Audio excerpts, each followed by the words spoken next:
Alright, so we have begun recording. Welcome everyone to the Shirtless showcase where I will be running Skyward Sword any percent. Except I just don't have a shirt on, that's the only difference. So anyway, let's get started here. Hope you guys are all excited for what will hopefully be a good Skyward Sword run. This run is very difficult to explain properly, so I hope you guys will all bear with me as we do this run here. Having a good understanding of this run does require, very intense knowledge of how this game works, so I will be doing my best to explain what's happening. Before I begin, I would just like to say that we are running on the Japanese version of the game because Japanese just has the fastest text. There aren't any, version-exclusive glitches or strats or anything that are on the Japanese version. This run works with any version of the game as it currently is. Also, we'll probably get the route up just in case I accidentally forget anything. Any percent. There we are. You'll also notice that this run actually starts with 2 hero mode files in slots 1 and 2. So, hero mode, for those who don't know, is basically the second quest version of Skyward Sword. It includes, or it's supposed to be harder, so it has Link taking double damage whenever he gets hurt. And it also has other nice things, such as being able to skip cutscenes and also a much more powerful Skyward Strike attack, which will be useful at certain points in the run. Okay, I believe that's everything I wanted to say beforehand, so with all of that, we will begin. And of course, file name should appropriately be our sponsor for this run, Mr. Cup.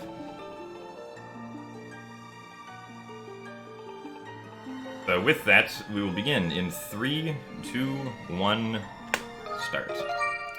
Alright, so to start things off, we will just be skipping through the first few cutscenes of the run. And then we'll be plopping ourselves down onto the Knight Academy. So, as I said earlier, this run requires somewhat of an intense knowledge of how Skyward Sword works to fully understand. We're going to be doing some seemingly random things here on Skyloft at the beginning of the run. So to start things off, we're going to talk to Fledge. This has absolutely no effect on, the main story of the game. It's completely optional in a casual playthrough, so why are we talking to Fledge? Well, we need to set some very specific memory bits on Skyloft and in some other areas later. Because we're going to be doing 2 glitches, one called Bit Magic and one called Reverse Bit Magic, which essentially screws up what memory bits get interpreted for what area of the game. So it's important that we set very specific ones so that we can do what we want to do later with messing up areas and whatnot. Alright, so another seemingly random thing we're going to be doing is we're going to be saving Professor Hornwell's Remlet. Alright, so his Remlet is stuck up top of the roof here. I wanted to skip his text by jumping, but unfortunately I got caught up with that. Okay, there we go.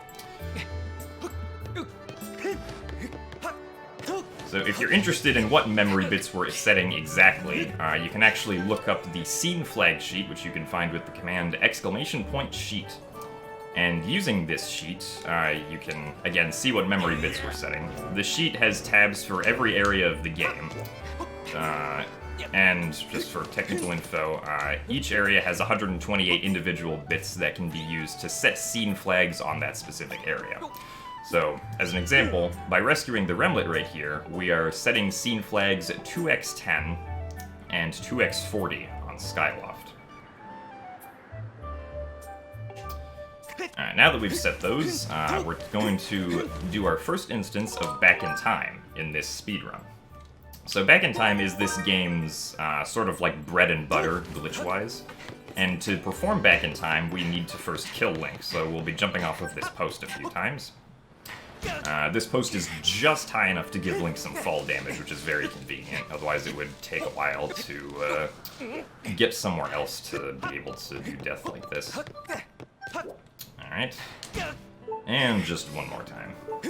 So the way Back in Time is going to work is the Game Over screen is going to be brought up, and then on the Game Over screen, I'm going to select the Continue option, and then I'm going to immediately reset the game.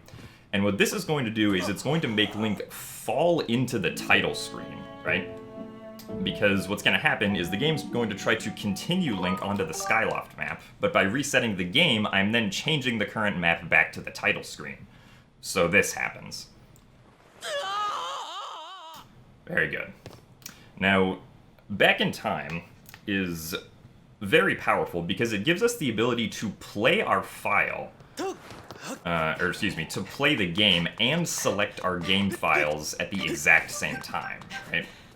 So, I have access to my 3 files while I'm moving around as Link, and when we select a file on the title screen, the game is actually going to load in information from that file. So if I select file 1, we've now loaded file 1's information. I'm going to go over here and I'm actually going to save file 1, and this is going to save file 1 onto this, washed out title screen version of Skyloft. It's still the same Skyloft map, it's just loaded with a different layer value, so the lighting is different, and there just aren't any NPCs. And one effect of this version of Skyloft is that the goddess statue is just open right here. So we'll be going into the goddess statue like this. Our goal right now is we actually want to get the Farron Pillar onto our first file, right?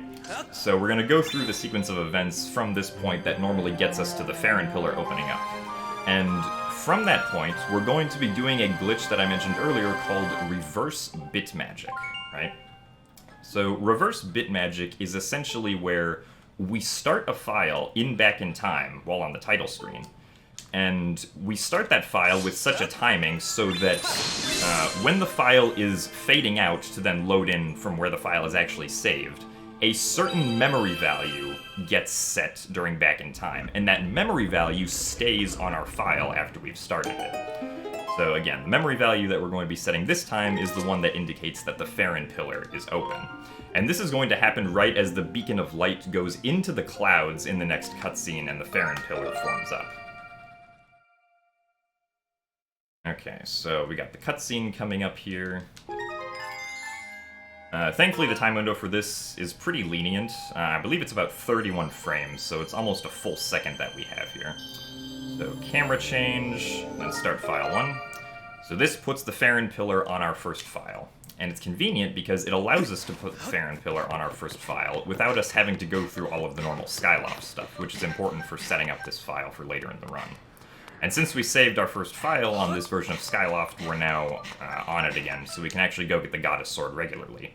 When I just got the Goddess Sword on the title screen, that information didn't get saved because the game doesn't save any information that happens on the title screen. So now that we're on an actual file, the game's going to properly store that information back where it needs to be on file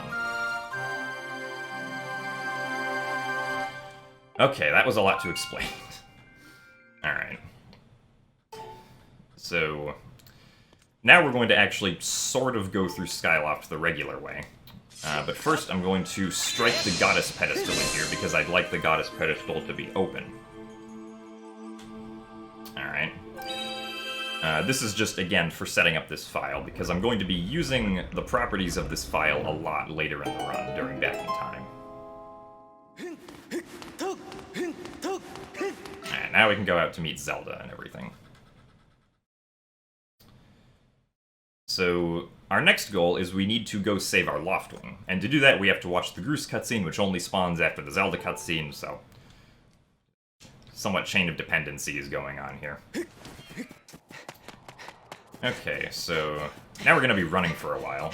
This was, I believe, one of the first Zelda games to introduce stamina management or stamina in general as a mechanic, so yeah. As far as general movement and stamina goes, we typically want to sprint everywhere for the most part. We also, when recharging stamina, we typically will only want to recharge the first roughly quarter of the stamina meter. Because the last quarter of the stamina meter will deplete only half as slowly as the first 3 quarters, right? So, we can get more out of that last quarter than we do out of the first 3 quarters, which is why we do that.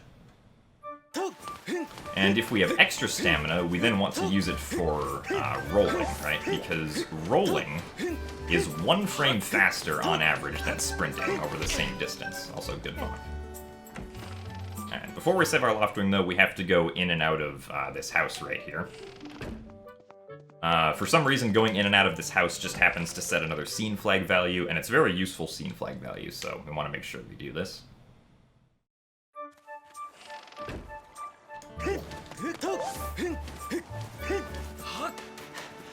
Okay, so now we can make our way over to the cave.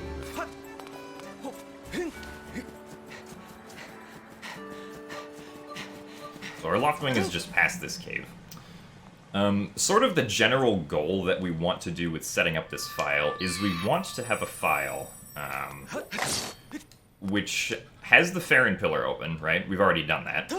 And we also want it to have the ability to dive off of our Loftwing before having saved our Loftwing, which is a bit of a tricky thing to try to do, because normally you get your Loftwing first and then you get the ability to dive off of it, so we're gonna have to do some pretty weird stuff to make that work. Of course, involving back in time again. And the reason I intentionally took damage right there is because I'm gonna be dying later for back in time again.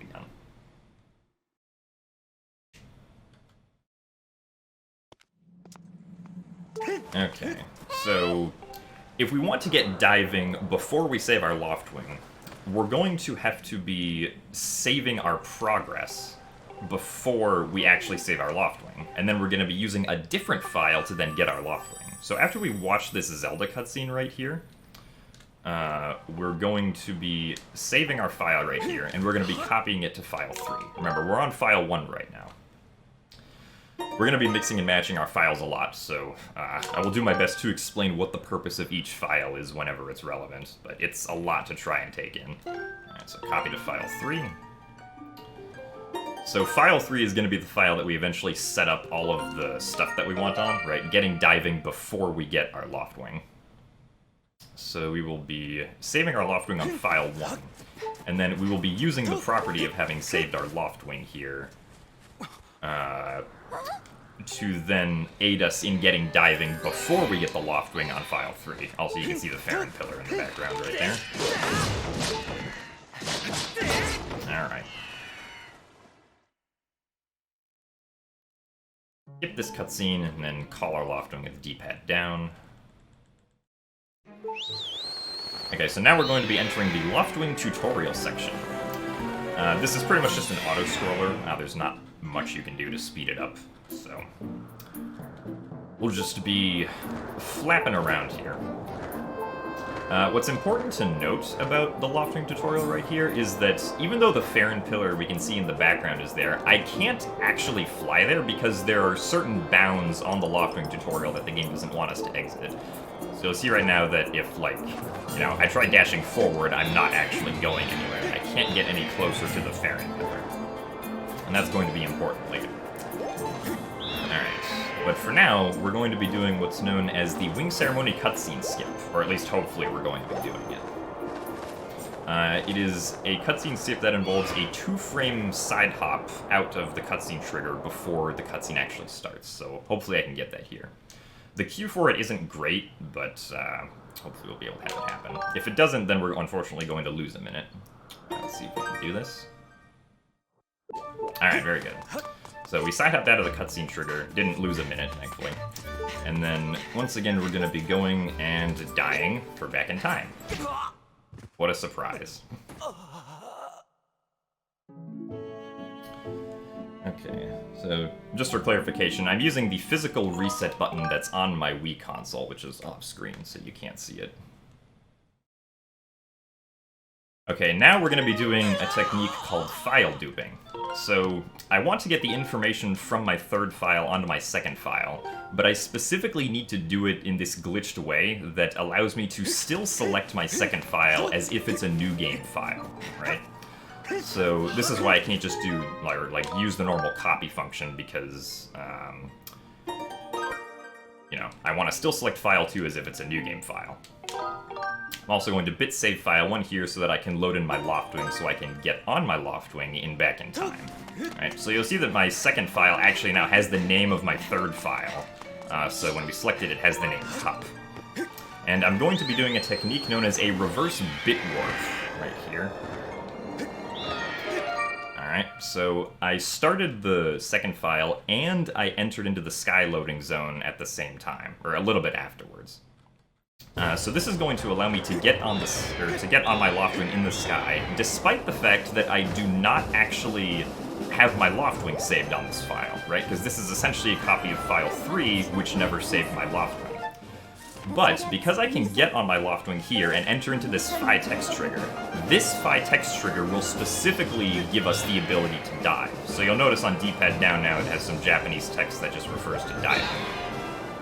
And so, unsurprisingly now, we're gonna go die again. Because the last save location of this file was down at the waterfall statue, that's also where my respawn location is. So I'm gonna die to these Octoroks right here. This isn't the fastest way to die, but it's a lot safer than the fastest way to die for something like a no reset run. So, there we go.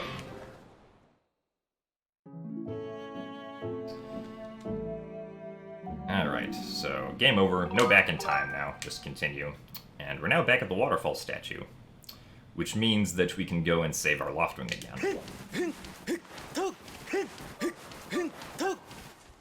Alright, so now we've properly set up a file that we want. We have the Elden Pillar open, as we can see in the background there. We have the ability to dive off of our Loftwing before actually having saved the Loftwing. Spin attacks. And now we're finally going to save our Loftwing. And we specifically want all this stuff before having gone into the Zelda Loftwing tutorial. Because we want the Zelda Loftwing tutorial to be the state of the sky that the game loads by default when we select this file, right? Because this is actually the only state of the sky that does not crash in back in time. 5, 6, 7, 8, 9, 10, 11, 12. Alright, so the bounds still exist around the Zelda Loftwing tutorial here that I mentioned earlier, except now that I can dive off of my Loftwing, I can get past the bounds by diving instead, right? So, I'm specifically diving towards this zipper because, surprise, I want to take more damage again, and I can get 4 hearts by falling on this zipper. And then I will be diving into the Elden Pillar right here so that we can finally enter Farron after, like, 15.5 minutes.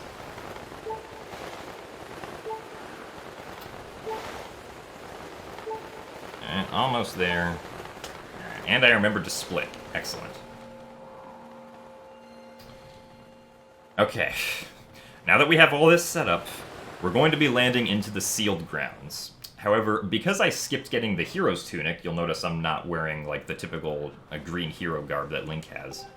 The sealed grounds is actually going to be loaded into a state called Sealed Grounds 0, right? On Sealed Grounds 0, there are a very limited number of actors and like objects that get loaded, right? So you'll notice there's no fence here. We specifically want to dive into the sealed grounds here so that we can have a file that's like this, but also because we now have a file that's watch the sealed grounds introductory cutscene, because that will be useful later on. Okay, now that we've done all that, it's time to go to Skyview Temple. But we're not going to go to Skyview Temple regularly. We're going to go to Skyview Temple back in time. So I'm going to reference the route here, just so I don't forget anything. Copy file 2 to file 3, yes. Okay, so I don't need file 3 anymore. And then we're going to bonk with file 1. Right, okay. So now we're going to have to introduce the technique known as bit magic.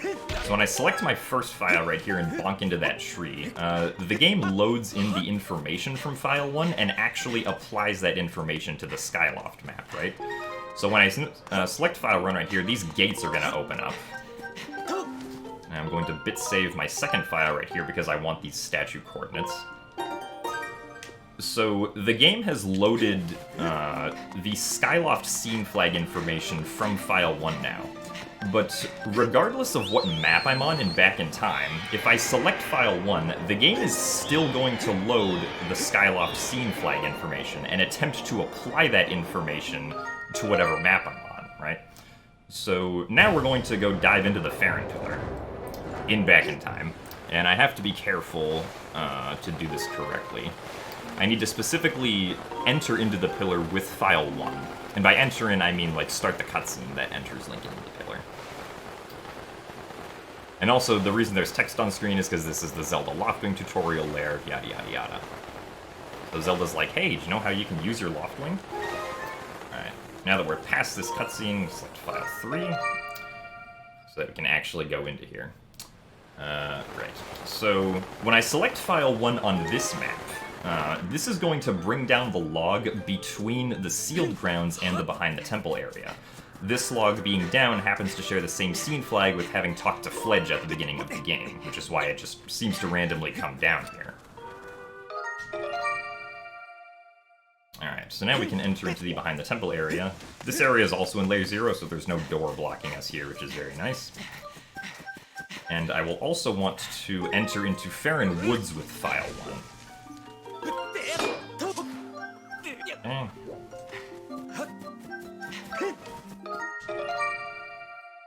Alright, so now that I've entered into Farron Woods with file 1, Farron Woods is also not in the correct layer it's supposed to be in. So we're not actually going to see any Kikuis right here, right? Our goal is to just get to the Skyview Temple as fast as we possibly can. If we can cut these trees down, that is. There we go. Alright, so when I get to the In the Woods bird statue here, I'm going to be making a corrupt file on file 3 before I continue on. So I'll be deleting file 3. I can hit the minus button. There we go. And then saving over it as it's being deleted. This is going to save it as a file that basically has no information whatsoever, and that's going to be useful later on, which we'll be able to see. Alright, so I need to select file 2. Alright. Just to avoid a cutscene that would have played if I didn't do that. And now I'm going to be dying again while back in time. I specifically need to reload this area because I need to first select file 1 to get its scene flags back.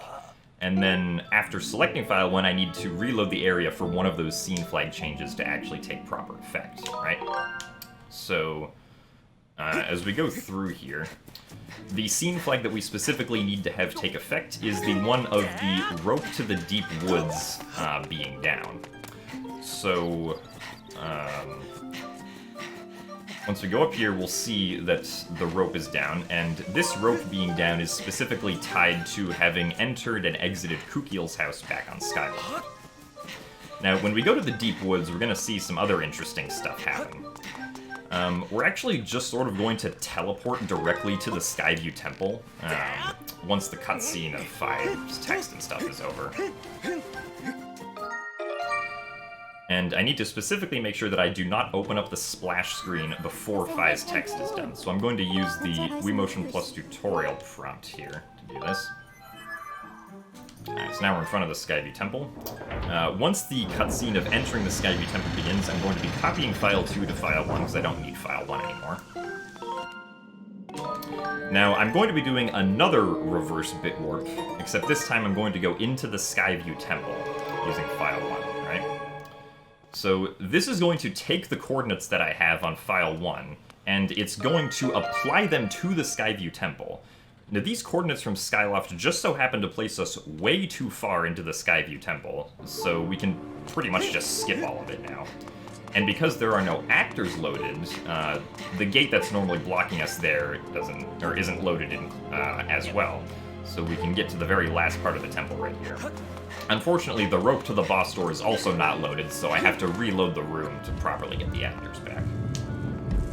This is also a little bit of a scary part because I really don't want to have to die right here, so... Okay, nostalgia. Fix our motion controls a little bit. It wasn't mentioned yet because I was explaining back in time stuff, but this game does rely on motion controls for quite a few things. Combat being one of them, so we'll be seeing some cool combat later on as well. Alright, so now I need to get past this spider, which I can do with a Skyward Strike. Remember, I don't have any B items now, right? I never got the slingshot, and I'm not going to get the beetle, and I'm not going to be getting any other B-wheel items for that matter. So we're gonna have to do some improvising at certain parts to get around not having those items. I'm gonna do a safety save right now, just because, again, if we die here without safety saving, it's really bad. So, just to make sure that's okay. Now we need to go up and get the boss key. Cut down this rope with our sword regularly. These next two vines, the game normally wants you to use the slingshot on, but we don't have the slingshot, so we instead have to use the Skyward Strike again. Thankfully, the Skyward Strike works for this. This one's a little low, so I have to hop off and then do the Skyward Strike before we're able to get that vine down. But thankfully, it still works, so now we can make our way over to the boss key.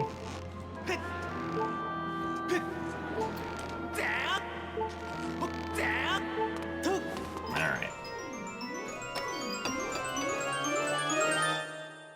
Thankfully, the boss key's not particularly far away from the boss door, so like even if we did ever figure out a boss key skip for this, it wouldn't save very much time. I can also take these ropes back to the boss door instead of having to like go over the tightrope again, which is nice. And then using a practiced motion input, I can successfully turn the boss key and make it go into the boss door.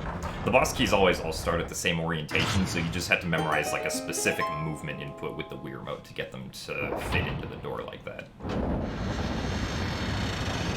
Okay, now it's time for Girahim 1, right? So Girahim 1 has two phases. The first phase is pretty trivial. It's just lure him away to one side with his vulnerability, and then spin attack from the other side, followed by a stab. So do this 4 times to get to the second phase. Yeah, that was a little bit early. I gotta wait a little bit longer. Alright. Now, if I get lucky at the beginning of the second phase here, I can get some immediate hits in if I do a jump attack, if he does the correct attack hit. Alright, so that was nice. We got lucky. Darts are kind of bad on the second phase here. They kind of just waste time. I guess, thankfully, they're horizontal darts. Also, I'm surprised that did not hit. But this is why we safety saved. Alright, so we'll just spawn right in front of the boss door again. That's an unfortunate time waste, but sometimes that's just what happens with no reset runs.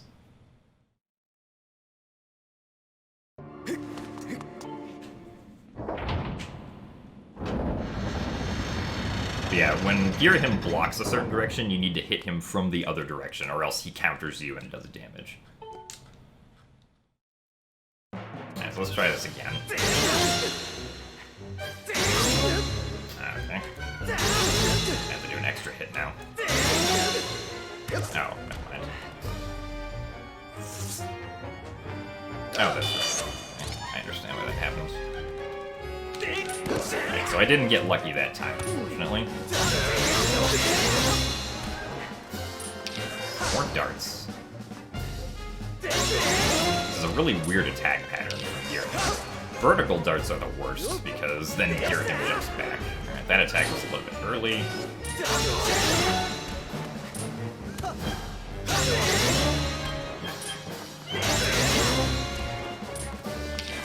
Vertical darts. Also realized I forgot to split for entering Skyview, but that's okay. Okay. I've been talking for a really long time. I should drink some water. I'm sure chat wants me to do that too.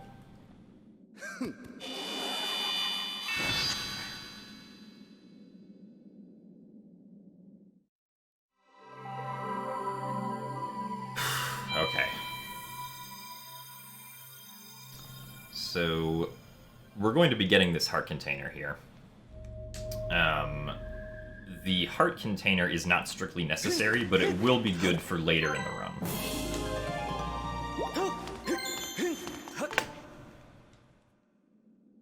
Because it'll allow us to take an extra hit when we're going to be fighting a lot of enemies.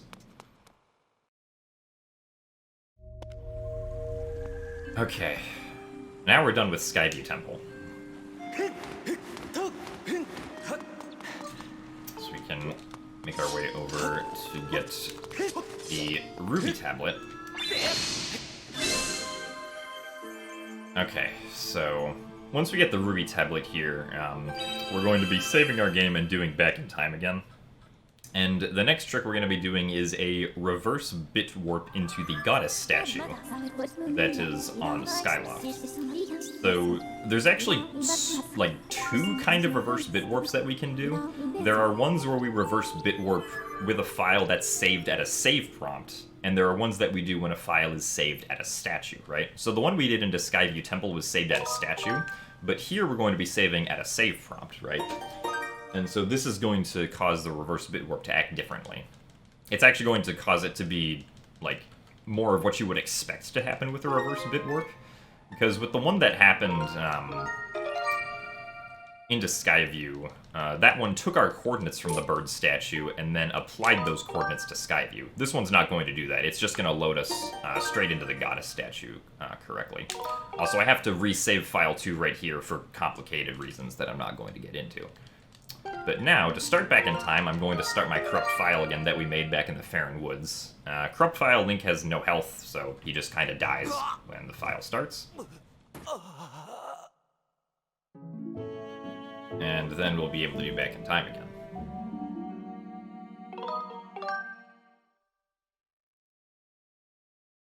And the corrupt file is very convenient, because otherwise it would take a while to die in most places. Alright, so yeah, for this one...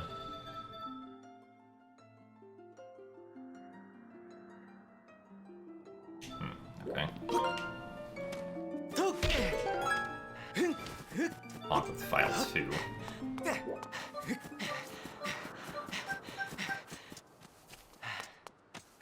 Okay, so now we're just making our way up here to the goddess statue. So I'm going to be starting file 1 and then loading myself into the goddess statues so that we will successfully spawn in there. So, starting now, and roll into the loading zone, and here we are.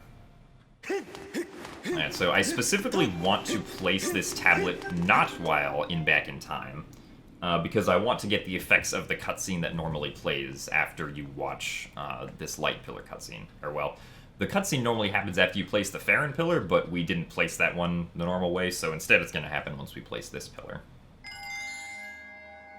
And of course, the ruby tablet is what opens up the pillar to the Elden region. Okay, so yeah. There's going to be another save prompt after this glitched cutscene gets skipped. And then we're going to be doing back in time after saving again from this glitched, or from this prompt. Prompt's not glitched.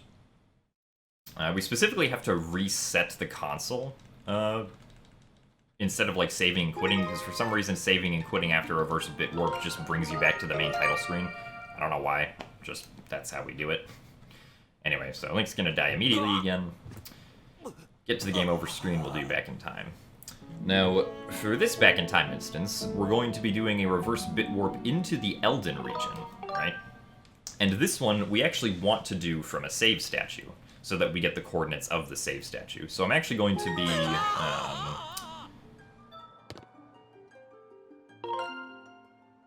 oh, hold on.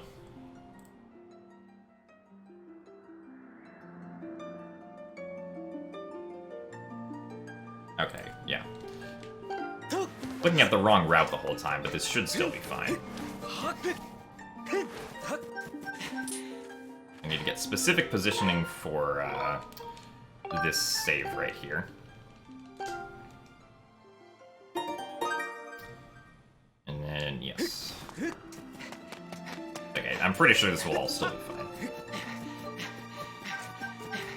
Alright, so now we'll be diving off of this platform now. Now select file 2 after we get on the Loftwing. Alright, so now, I'm actually going to dive off of my Loftwing and remount it after selecting file 1. This is going to load in the Elden Pillar onto this map now. The Elden Pillar is not going to be visible, but Link is going to jump into it, I swear. Thankfully, it's kind of visible by a circle in the clouds, so that's what we're heading towards right now. And we're going to, again, be reverse bit warping into Elden so that we don't have to go through, like, the beginning of it regularly. So I'll start my file now. And hopefully, if my positioning is correct, I'll immediately fall into another loading zone that will take me to the Elden Caves, where the digging mitts are. Also, Link has changed clothes, so that's pretty good. I don't have the sailcloth, so we're kind of forced to take that damage right there. C-upping into this cutscene and a bunch of other cutscenes in the run actually saves time because it skips the camera pan that normally happens after the cutscene. Alright, now we got these bokoblins we got to fight here. This is going to be another example of us using our overpowered Skyward Strike to our advantage. So we're going to try to line up all of these bokoblins behind us. Alright, so I didn't get this one. Because the Skyward Strike will defeat the bokoblins in one hit due to the fact that it's hero mode. Now we can get the digging mitts to proceed onwards. Now, we don't actually have to get the digging mitts. There is a way we can skip them, but the digging mitts set a very convenient scene flag value, and also a cutscene that we're going to see in like 30 seconds sets another convenient scene flag value that we want to save onto file 3 later, which is why we're going through Elden this way instead of like the absolute fastest way, which involves a different reverse bit work. So for some reason we don't take damage from that exploding bomb. I don't really know why. Also, thankfully, Link still goes up through air vents despite not having the sailcloth, so that's good. Don't have to worry about that.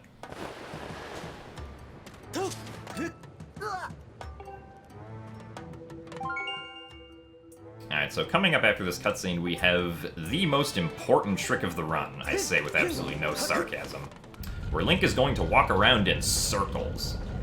Very important trick, totally not just for fun. Hey!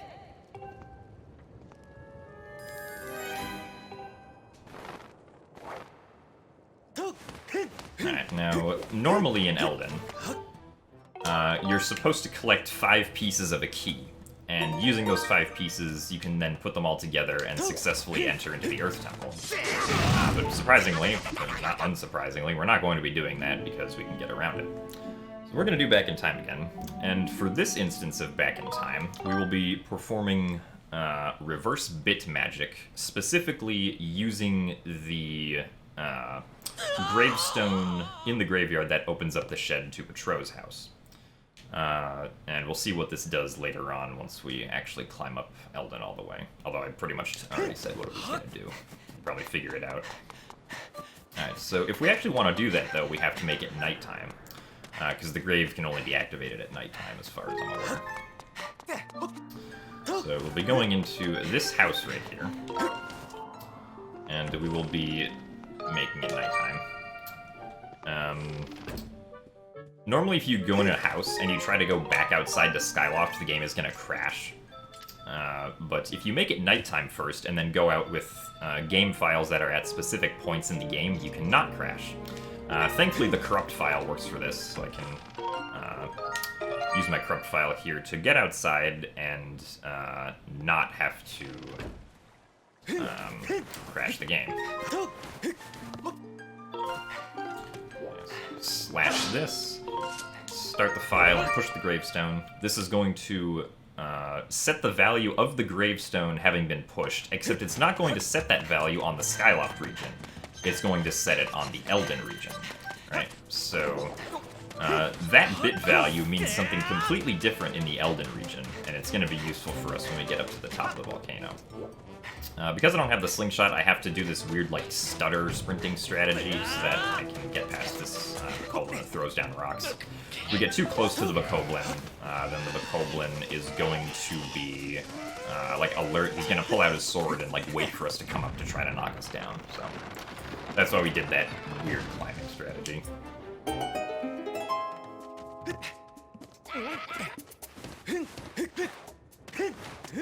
Okay, so we got one more slope to climb, some conveniently placed stamina fruit to help us. Stamina management is actually, like, kind of fun when speedrunning this game. It's very interesting to try to make as optimal as we possibly can. Most of the time it's, like, trivial to do so, but still adds a level of focus to the run that you need to have.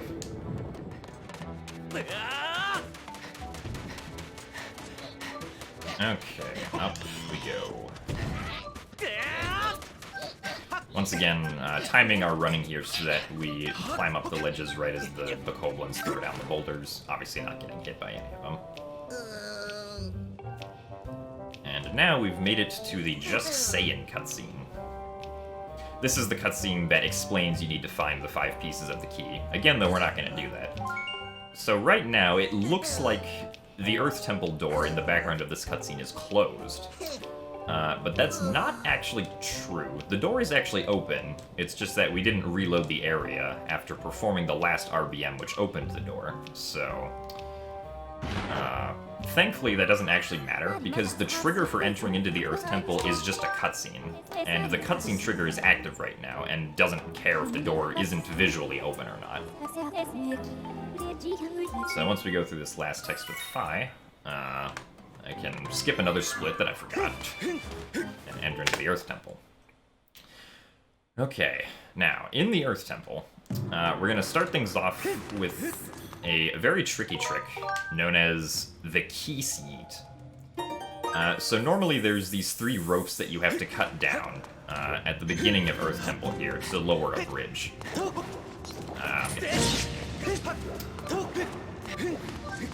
Right, 2 of these ropes we can cut down with our sword, but the last one can only be cut down with the beetle normally. But using this very nicely placed Keese right here, we can actually aim a skyward strike up at the rope if the Keese gets into a good position. It's this rope up here, because again, we never got the beetle. Alright, very nice. So that allows us to skip getting the beetle completely. Get this other rope. I'm jumping after I do the skyward strike onto these ropes to skip the small cutscene that would normally happen. Of like the game showing that the bridge is being lowered and whatnot. Avoid this Azalfos. I'm gonna skyward strike the bomb that's on this dragon head and then immediately jump into the lava. This allows me to take damage while also not having to watch the cutscene of the boulder coming down here. I'll be taking the boulder to the center platform of the Earth Temple.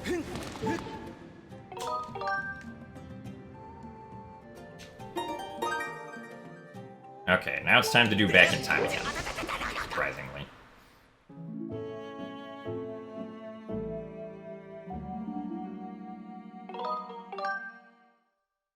So for this back in time, I'm going to be specifically setting the bit value that raises up the platforms that allow us to get to the last part of the Earth Temple, so I can skip the entire rolling around with the ball sequence, which is very nice.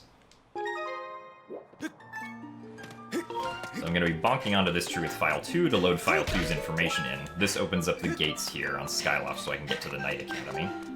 And then I want to specifically enter the Knight Academy with File 3, because this is going to load the earliest possible state of the Knight Academy, where I can talk to my friendly knight friend Pipit, and bonk once more. Okay, so with Pipit, I need to specifically start File 1 on his, or when his 7th text box is finished, just like that. And so this is going to now activate the cutscene for having raised these platforms once we get into the trigger for it. The platforms, again, aren't visually raised because we didn't reload the area, but with this convenient death, we can game over and then reload the area to actually use them to get to the next part of Earth Temple. So now the platforms are raised, and we can continue. So in skipping the section where we took the boulder and, or normally where you take the boulder and, roll around the lava river, we additionally skipped getting bombs, because again, we don't have the B wheel, right? If we tried to get bombs right now, the game would actually soft lock, so it's not a very good idea to do that. Okay. So that's going to make Scaldera a little bit interesting. For this slope right here, I'm going to be doing the stutter sprinting technique again once these boulders fall down, so that I can get up without having to go off and blow up the rest of it normally. Right now I'm just repeatedly pressing the A button to conserve my stamina a little bit, so I can make it to the top. And here we are. Oh, let's not jump into the lava, that wouldn't be good.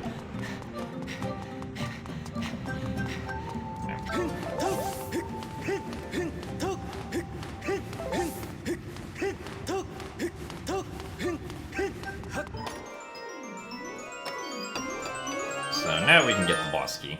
Once again, the boss key is not very far away from the boss door, so it kind of just works out nicely. Now we get to become Indiana Jones for a few seconds.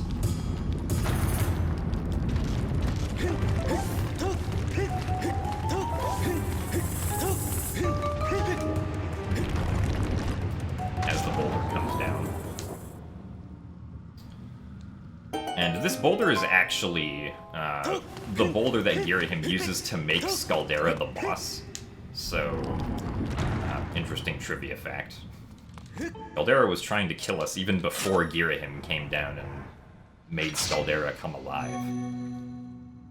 Alright, so, as I mentioned previously, we do not have bombs. So how are we going to defeat Skaldera without bombs? Well, it turns out that there are these very convenient bomb flowers located at the top of the Skaldera arena. They're meant to be used in case you run out of bombs during the fight, because in this game you can pick up a bomb flower and then store it as a bomb in your bomb bag. It's a pretty cool casual feature.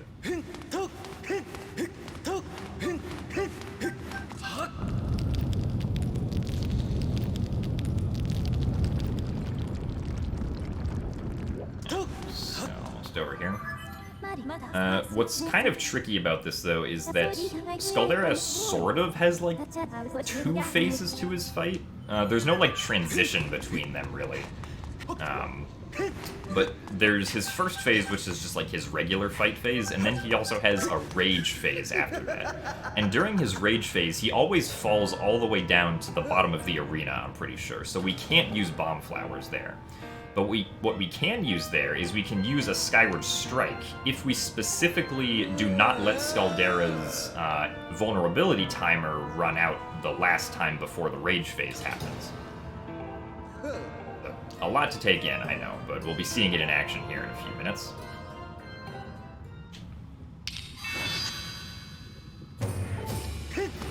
Alright, so we're going to run all the way up to the bomb flowers up here. We're going to be taking some damage intentionally here because we have to wait for Skaldera to, like, run all the way up to us anyway. This takes damage without having to lose any time. Right, so we're going to throw this bomb flower, and then I'm going to pick up this next one and begin rolling it down at a specific time so that Skaldera will actually eat it up and become vulnerable. I'll be doing a specific amount of damage to Skaldera so that hopefully he doesn't run up here fast enough. Okay, well that's not going to work because, unfortunately... Okay, actually this should still be fine. Yes, okay, very good. So now Skyward Strike. Run around him, now it starts the rage phase. So now we'll be doing a Skyward Strike right here. Okay, unfortunately that first spin attack did not get 2 hits because I was too far away. That's fine, that just means that I have to wait for him to roll down again. Again, kind of complicated to explain. Just one more Skyward Strike, though, we'll finish him off.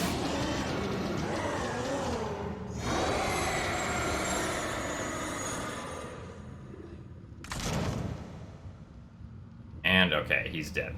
Good. You can actually, like, sort of soft lock in this fight if you don't get the ability to Skyward Strike Skaldera once he starts the rage phase, because if you can't hit him with a Skyward Strike, then you kind of just are forced to reset, which would not have been very good. I really should have safety saved before this happened. But thankfully that did not turn out to have any consequences. Okay. And I will remember to split for the Earth Temple this time.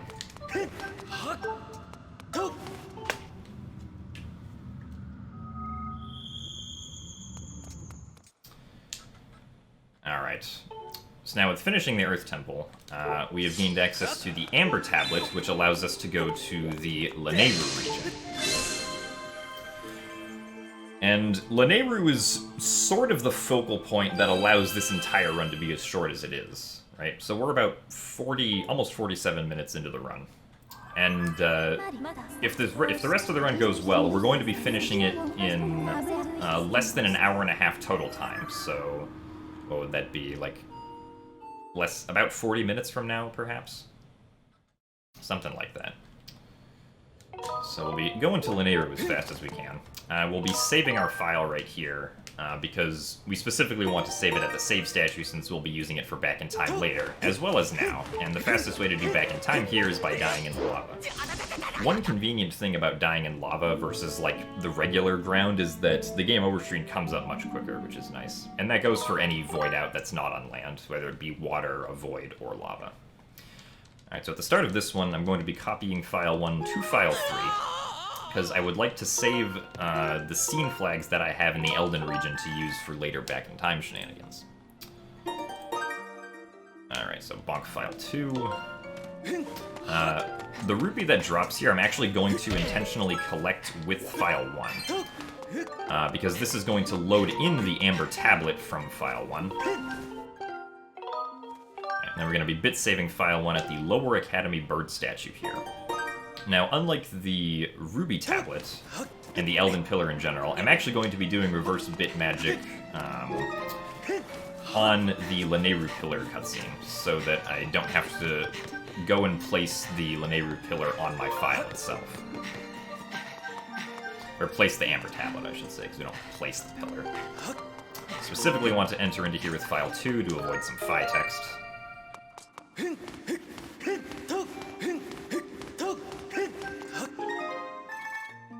And Link's gonna motion in an invisible tablet. Pretty cool.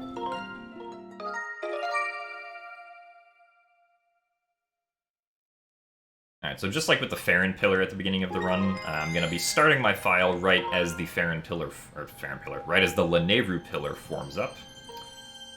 So just right here, camera change, start file, and there we go.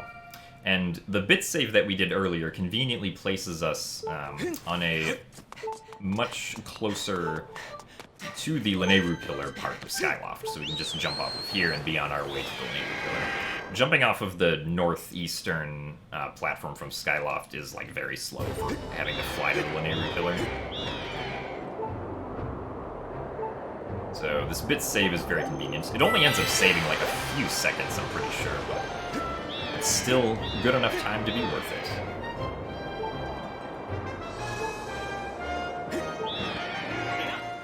Alright.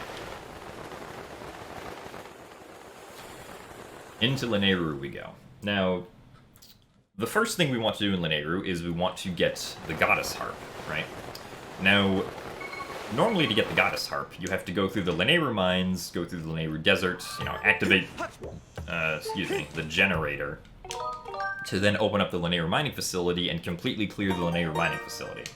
But it's only going to take us about 3 minutes to get the Harp from here, so we're obviously not going to be doing any of that. We're going to be doing back-in-time stuff, if I was able to hit this bomb fast. Oh. Conveniently, there just happen to be bomb flowers here for us to die with, so that's nice.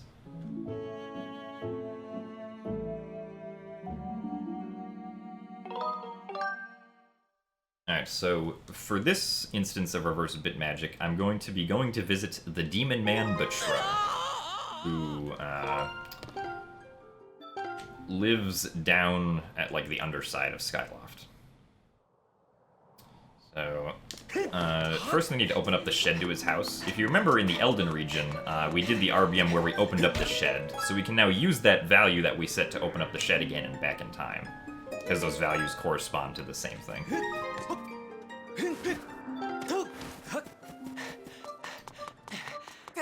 Okay, and I specifically selected file 3 right at the beginning of this back in time to load in the sword that I can use to jump slash down here.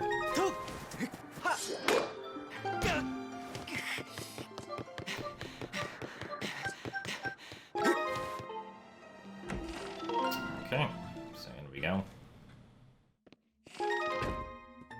Now, this man is very scary.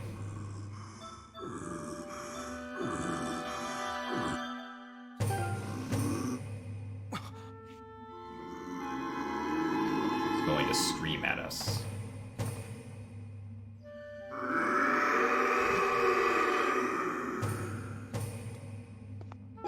Oh yeah, also I need to select a file. Get my sword back. There we go. I forgot about that. You need to, like, either, like, swing your sword or pull out a bomb or something to start this cutscene here. This cutscene's actually really long. You lose, like, I think more than 30 seconds on, like, any other language compared to Japanese just on this cutscene. So that's a big time difference text-wise. Alright, so we're going to be doing reverse bit magic on that text box. Unlike the previous reverse bit magic stuff that we've done, this one we specifically need to make another scene flag change on the map here to actually commit it to memory properly. So that's why I went and talked to that robot, because that phi text after the robot is considered to be a scene flag. Now, what this scene flag did, if you remember casually, after you get the harp, and, like, Impa destroys the Gate of Time that's in Lenairu, there's then a save statue that you can immediately access, which is past where the rubble that normally blocks you from getting to the back of the Lenairu mining facility is. So with the RBM that we just did, we actually set the value for having checked that statue, which means that we can fly to it. So with this single RBM, we've basically skipped, like, all of Lenairu in our quest to get the Goddess Harp. So now we can just go down here, and to activate the Goddess Harp cutscene, we can just go in and out of the back of the Lenairu mining facility.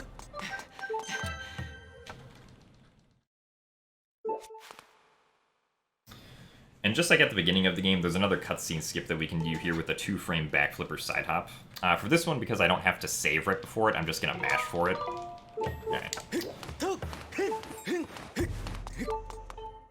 Whereas the previous one in the run, I actually attempted to time using, like, an audio cue. Okay. So, now that we have the harp, we're going to go back to the Lenairu Mines. Because the harp is not really the big thing that we're concerned about. The harp is just kind of necessary for making certain story progression events happen. What we're really interested in here with the Lenairu region is the Lenairu Gorge. Now, if you remember, casually, the Lenairu Gorge is where you get the Thunder Dragon Song of the Hero. And once you've healed the Thunder Dragon, right, you've done the minecart auto-scroller, you've given the Thunder Dragon the Life Tree Fruit, the Thunder Dragon is healed, the Thunder Dragon gives you the ability to redo any of the Silent Realms and any of the boss fights that you've done. And that is the key here with beating this game as fast as possible. But first, of course, we have to get to the Gorge, so we're going to be doing Back in Time here again. This time, this is the first regular bit warp of the run we do. Wow, okay.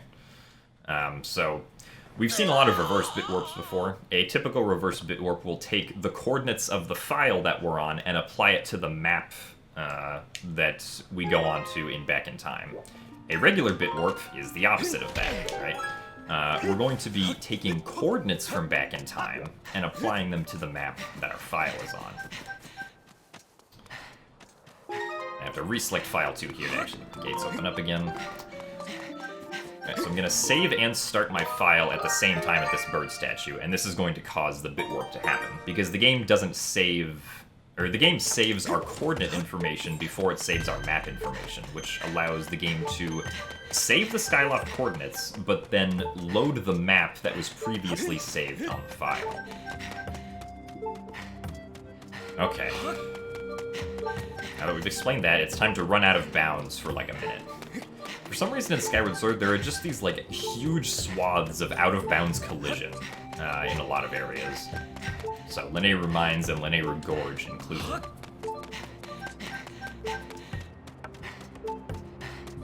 Okay. This is also a great demonstration of us only refilling the first quarter of the stamina meter as we go up here. I'm actually going to refill to the first, like, third right here. The last third, because I want enough stamina to run up that. So, normally, we're going to go to the Lenairu Caves here, but normally the Lenairu Caves, when you first enter them, there's a Goron blocking what would normally be the path to the Lenairu Gorge. But because we're in Lenairu Caves Layer 0, there's no Goron there. So the path to the Lenairu Gorge is just freely open for us to go to.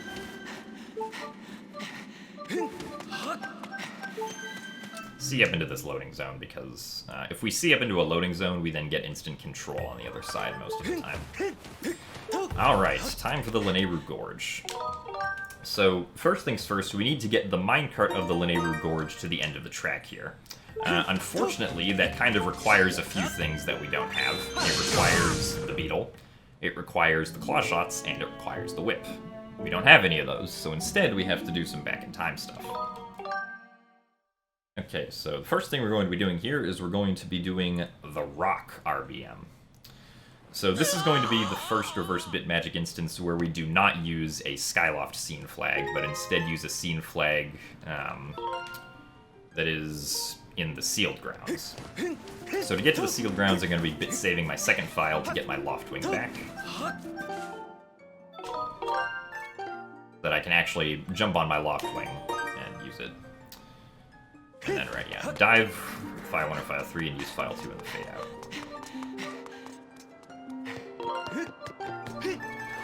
Alright, so get on my Loftwing, then select file 2. And there we go. Once again, we're going to be diving into the Elden Pillar. I have to be careful to select the correct files here. So, select file 1 as we go in, and then select file... enter pillar file and select file 3 during fade out. Okay, right. Hopefully we're heading in the right direction. Okay, yeah, it's pretty much straightforward. Okay. So, I specifically need to select file 3 going down in here. Oh, I did not select file... or no, yeah, that did select file 3, that's fine.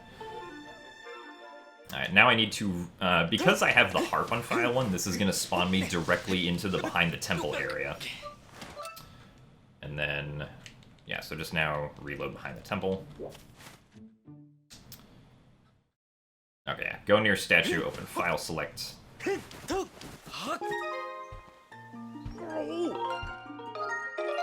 Okay, so this RBM actually gets rid of a rock that's on the minecart track here.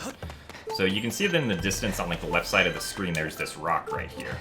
And we're going to make this rock explode by bonking into this wall. So 3, 2, 1, there it goes. Beautiful. Alright, now that the rock is gone, we can do another instance of reverse bit magic.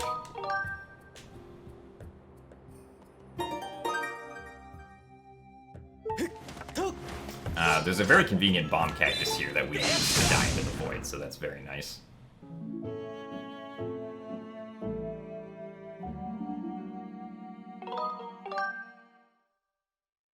Okay, so next we have the Machi RBM. Alright, so this one has the same setup, or the same initial setup as the last one. I'm gonna go to the sealed grounds first by doing pretty much the same thing I did last time, with bit saving file 2, diving with file 1, entering the sky with file 2, going into the pillar with file 1, blah blah blah blah blah. Alright, so that's file 1, back out.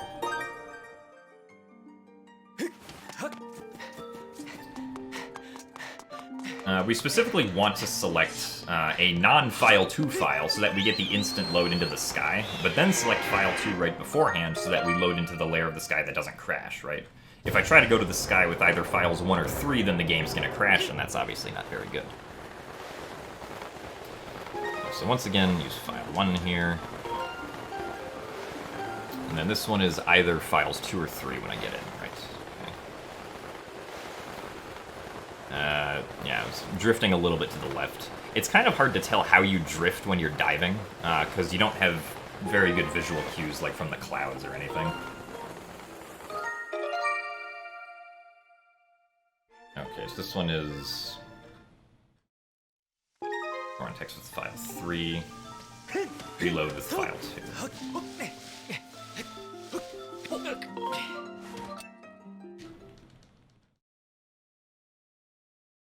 Alright, so we're actually going to get another instance of reverse bit, or not, excuse me, of bit magic right here. When I open up the file select menu, as I climb up this wall, the log is actually going to teleport to be under me, which boosts me up to the top of the wall right here.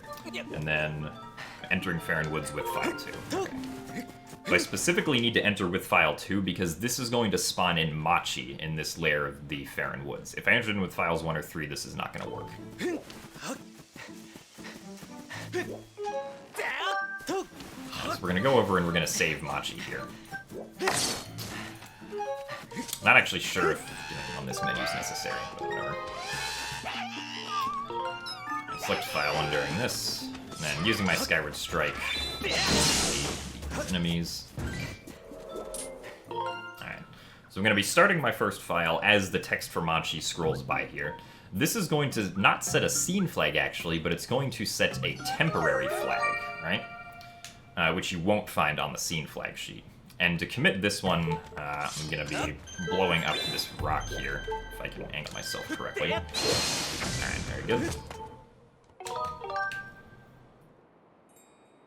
Alright, so that successfully commits the scene flag that I want. And now, or excuse me, the temporary flag that I want.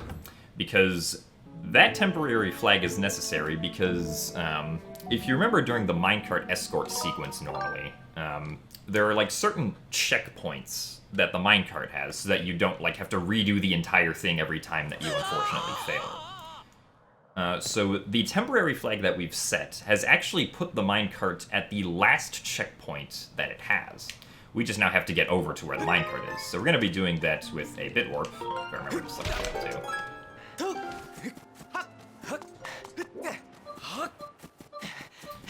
Once again, using the Upper Academy statue. Weirdly enough for this one, you can also use the Lower Academy statue if you really want to. There's no difference in time, but most runners are just used to using the Upper Academy because it's the most useful one, as far as like Skyward Sword speedrun history goes. Okay, so now we're gonna trek through another really large out-of-bounds area again. This one comes with a little bit of a twist, though. We have to do a very precise jump. Because despite the fact that the collision is very large, it does in fact end at one point. And it ends at a point that we can't quite make it on top of this wall right here. So we're going to have to jump off of the out-of-bounds collision up to this wall right here. So to set this up, I'm going to get an angle by running up against the wall. I'm going to open up the map for a one-frame turn to the left, and then I'm going to intentionally fall off the edge right here, because Link is then going to respawn right at the edge. And if this works properly, I should just have to hold up an A.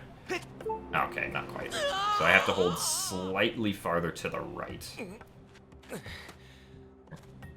Okay, there we go. So this gets us up here. And now from up here, we can successfully make our way down to where the minecart is. I do have to be careful to not take damage here, though, because I only have 2 hearts and I don't want to fall too far. But thankfully there's a pretty nice strat for not taking damage. I can just kind of hang on to the edge of the slope right here, and then fall down. And I can side hop to where the minecart is. Now I'm going to be doing a trick called a brake slide, or I was trying to do a trick called a brake slide, but I'm just not going to do it. And then by drowning and respawning right here, we now have the minecart. And this gets us past all of the stuff that we'd normally need the whip, the claw shots, and the hook beetle for. Now, the reason we blew up this rock earlier is because we don't have bombs or the hook beetle, so we can't blow up that rock in any possible way other than doing reverse bit magic. And the reason that, like, you know, getting this minecart to the end of the track is necessary at all is because getting this minecart to the end of the track changes the layer that the Lenairu Gorge uses for when it loads itself. So we kind of just have to wait for the minecart to reach the end here. There's not much we can do to speed that up. We can play lawnmower, though, using our Skyward Strike and cut all the grass. Pretty fun game. Alright, but we specifically need this new layer of the Lenairu Gorge if we want to be able to have the Thunder Dragon be healed up here, right? So, it's time to wait for the minecart. Okay, so once the minecart locks into place, I will be saving and doing one more instance of reverse bit magic.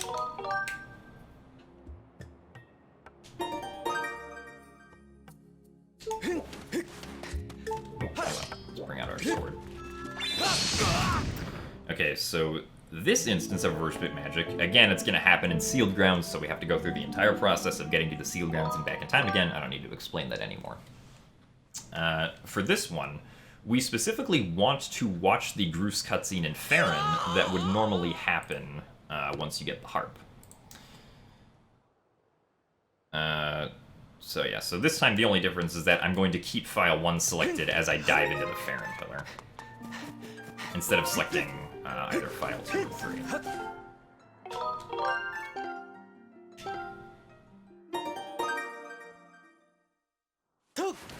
And so this instance of reverse bit magic is going to help us heal the Thunder Dragon. It's not going to set the flag for the Thunder Dragon being healed, but it will essentially help with it.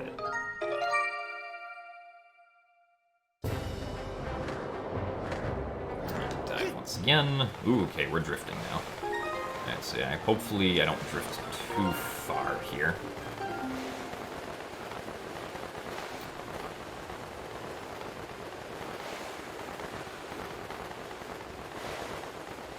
Okay. Drifted kind of far to the left, but still made it. Make sure to select file 1. And now we're going to watch the Groose cutscene properly when we get down here. It's important that we watch the Groose cutscene because this allows us to load into the sealed temple with the correct lair that we want. And this is going to be the lair where Impa teaches us how to use the harp through her harp tutorial. This RBM is actually kind of infamous for being, like, rather tricky, because it's an RBM that requires us to start our file and then do a somewhat precise motion input if we want it to work correctly.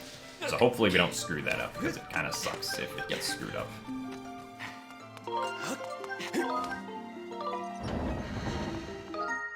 So I want to make sure that I let the Groose cutscene start here before I open up the file select screen. If we open up the file select screen too early, then we're not going to start this cutscene, which would be bad.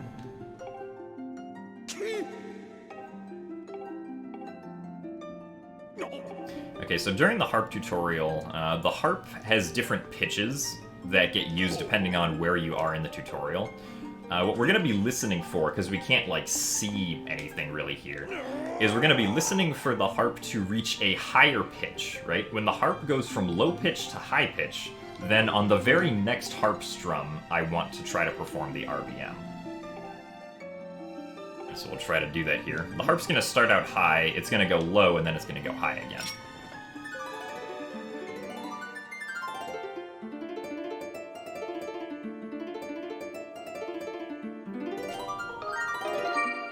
So if this works, we're going to immediately get some Phi text. Okay, very good. And when this Phi text finishes, this sets the flag that says the Thunder Dragon has been healed. Right, so now when we hit the minecart and reveal a Thunder Dragon, he's all happy and healthy. Unfortunately, his dead body's collision is still here, which is why we heard like those bone crunching sounds as we walked over it. So that's interesting, but it works, so just going to avoid the carcass collision. Alright, so now, why are we talking to the Thunder Dragon? Well, using the Thunder Dragon's boss rush service, I guess, we're going to first go and load the map for the Imprisoned 1 fight, right? So the imprisoned fights use a lot of checks to make sure that, like, you're fighting the correct version of the imprisoned, right? And for the imprisoned 1 fight, the game assumes that you can't have beaten the Fire Sanctuary or the Ancient Cistern if you're fighting the imprisoned 1, because, or at least if you try to do it in boss rush. Also, I need to actually die right here, but dying to the imprisoned's feet is actually kind of difficult. Come on. Really?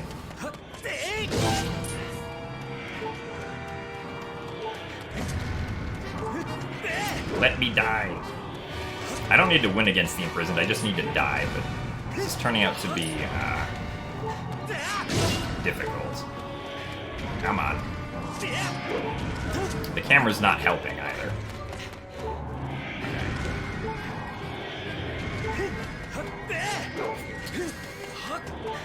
It has never taken me this long to die to the imprisoned's feet.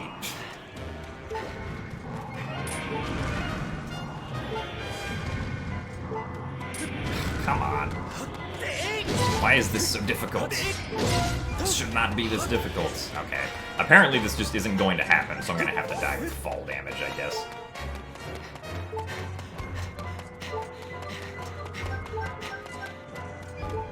Yeah, it's surprisingly difficult to die to the Imprisoned's feet, for whatever reason. Still don't know if this is high enough. Probably high enough. Okay, that was kind of ridiculous.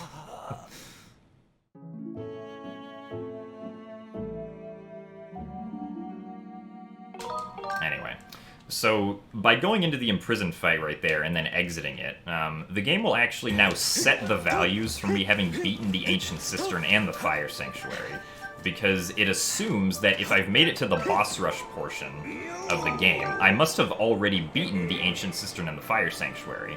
But the game can only let the Imprisoned 1 fight work if the Ancient Cistern and Fire Sanctuary have not been beaten. So the developers assumed that if you make it this far, they should unset those values before the fight and then reset them afterwards.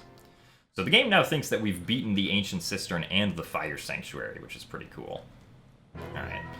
Now we're going to do the same thing with the second Imprisoned fight, except this time it's a lot easier, because we can just die to the energy waves of the feet here. Thankfully.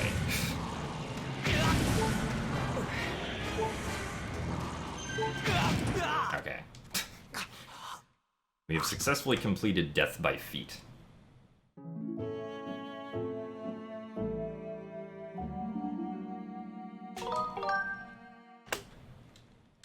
Alright, so the only value that we care about for having lost the Imprisoned 2 is that the game then resets the value saying that we've beaten the Imprisoned 2, right? Because if it doesn't reset that, then we fight the Imprisoned 2 again on our regular file, which doesn't really make any sense.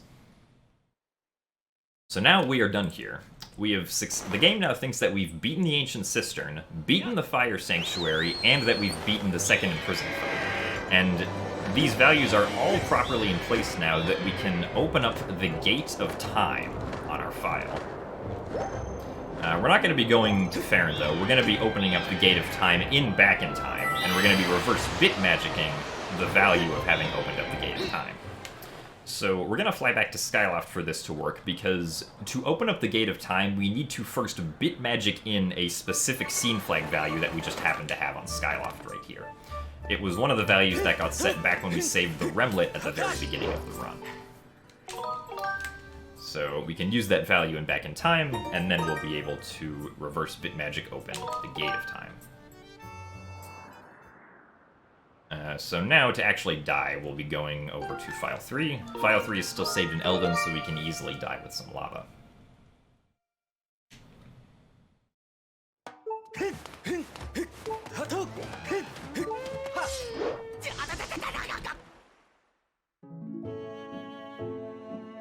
Okay, so this back in time, like all of the previous ones, is going to go to Farron again, because that's where the Gate of Time is located, right?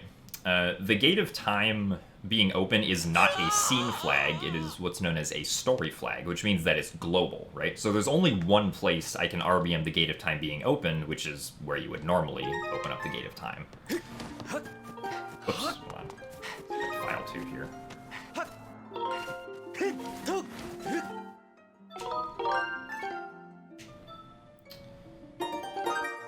And so for this one, I need to also remember to keep File 1 open during the fade out into the pillar.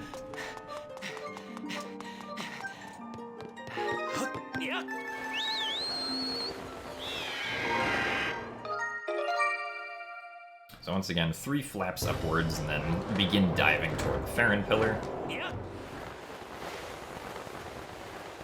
Open up File 1. Thankfully, it seems like we're diving straight again, so that's good.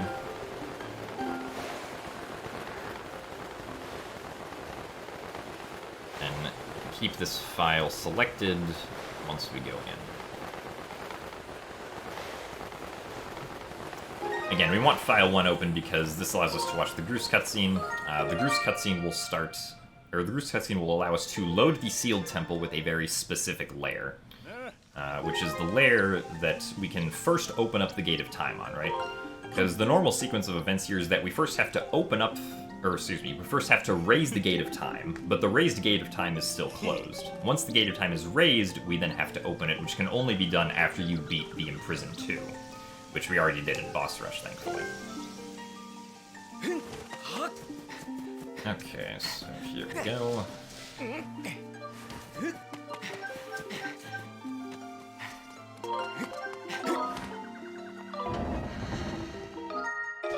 And so this time I actually want to open up the splash screen immediately, because I just want this layer of the Sealed Temple. I don't actually want to go through the Horde tutorial with Impa again.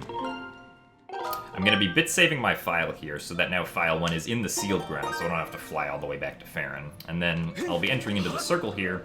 Bit magic causes me to immediately learn the Ballad of the Goddess, which raises up the Gate of Time.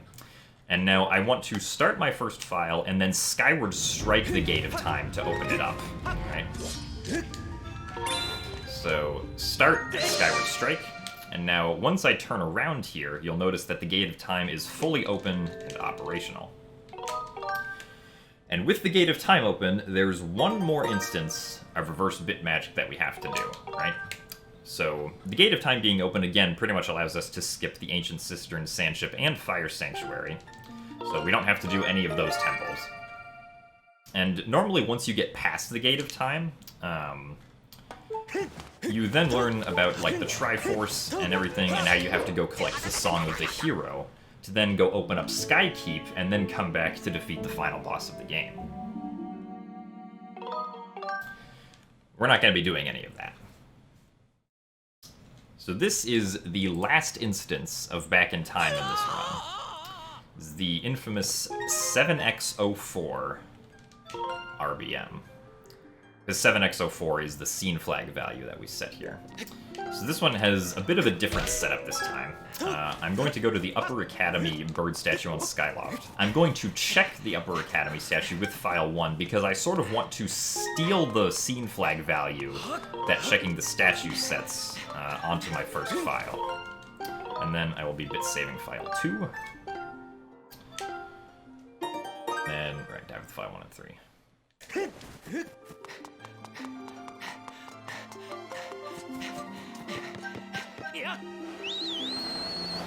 Oh.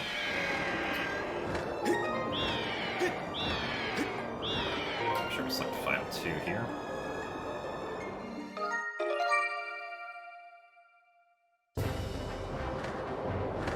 Once again, 3 flaps, and down we go. Select file 1, so that make sure we don't crash. The reason we need to select file 1 is because otherwise the game's going to try to bring up the statue selection screen if we try to enter in with files 2 or 3. And that's going to crash Back in Time, because Back in Time isn't like that. So for this one, I need to enter in with either file 2 or 3. And then I need to, again, reload behind the temple area with file 2. I can't immediately go to Farron Woods right here. Due to the fact that the door that normally allows us to go to Farron Woods is closed, so that's not going to work. But if I reload with file 2, the door just doesn't exist, so that's good. Right, and then we can once again bring up our scene flags from file 3 to clip this, or use this log to clip up here, and then enter Farron Woods file 3 like this. Now for this RBM, I'm going to be starting my first file and skipping the cutscene that happens right here with Phi. This is then going to begin the Lake Floria door opening cutscene, which is going to immediately set the value for the Lake Floria door cutscene having played. And this scene flag, 7x04, is going to open up the door between Hylia's temple right here and Hylia's realm, which is outside where the final gauntlet of the game is. Right? So by opening up this door, we have essentially skipped the entire Song of the Hero. I mean, we kind of did the Lenairu portion with the Gorge, but that was necessary to make this all work. And we have also skipped the Skykeep dungeon. So, just for safety here, I'm going to be sitting down to get an extra heart, so that I can take one more hit of damage here, potentially. But the door is now open, and we can successfully go in. No Song of the Hero required.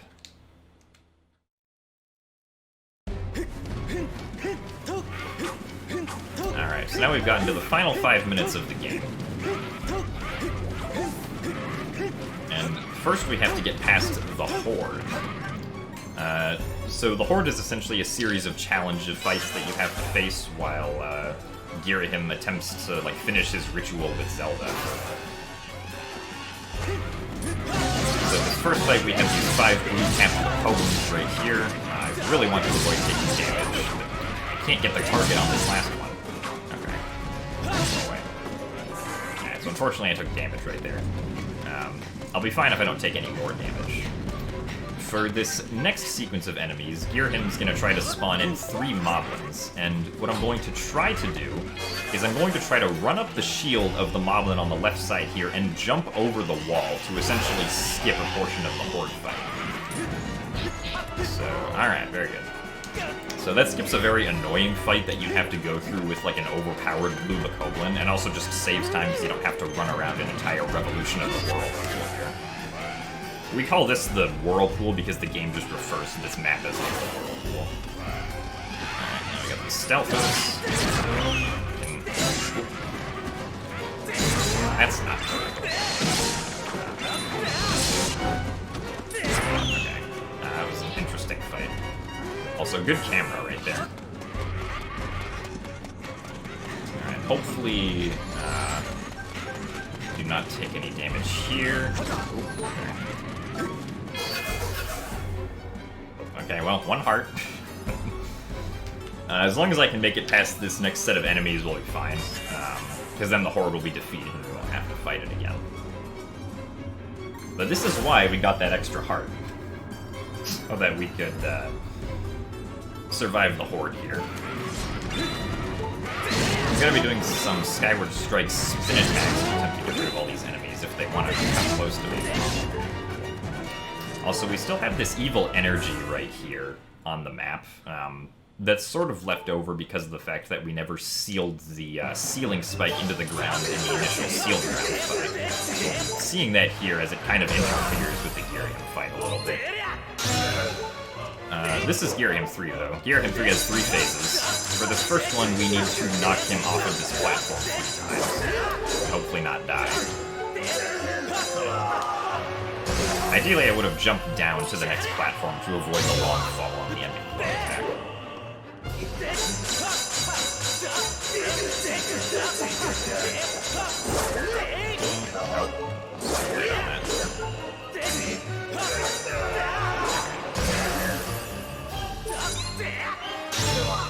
Obviously, we want to not slash in the direction of like the counter orbs that he produces. Girahim lies within the evil energy. This is a very good metaphor for showing that Girahim is evil. Very good planning by the developers of this game for the eventual speedrun. Alright, so now we're going to do a Skyward Stab with the Girahim a few times. The game is lagging because of the smoke that's emitting at the center of the screen here. So having the smoke here actually loses like a small bit of time in the fight. Use Skyward Strike vulnerable again. For the third phase of the big sword. And of course, it's not going to be a showcase run without blindfolded demise. Alright, so it's here.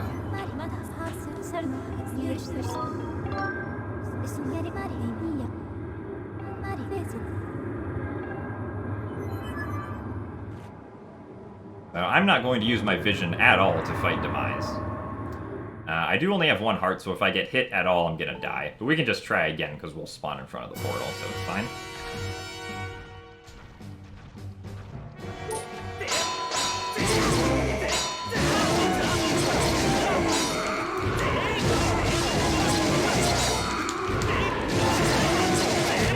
Alright. So, good first phase. Hopefully the second phase goes well here.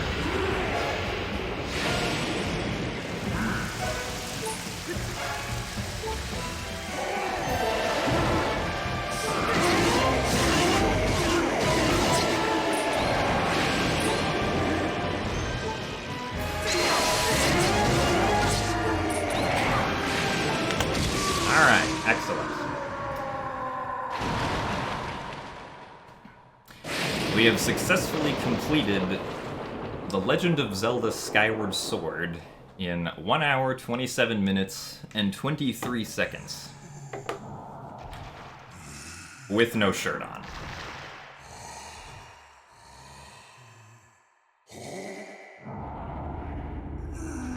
Alright.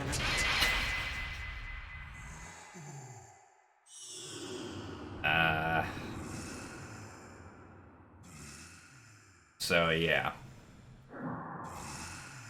As far as a showcase run goes, that was probably pretty decent. I didn't fail, like, anything huge. Oh, I died in Skyview. That was probably the biggest mistake. Or the imprisoned shenanigans. Also, shoutouts to everybody for wasting points here. For those who are interested, this run will be on YouTube.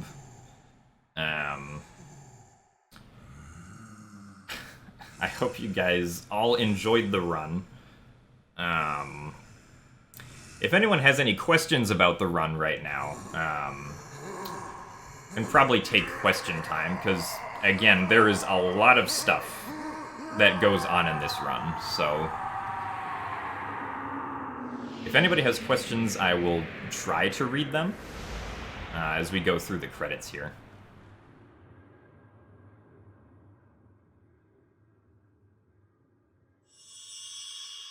What's a bit? Well, typically a bit in all lowercase letters refers to a computer bit, which can have a value of either 1 or 0. Every time we refer to a specific scene flag, we're actually referring to a specific scene flag in the game's memory. That reflects, like, a specific action having been completed and the game needing to track for persistence. Well, not getting the beetle saves, like, over 5 minutes at this point, because if we want to get the beetle, we first have to get the slingshot, right? And getting the slingshot takes a really long time.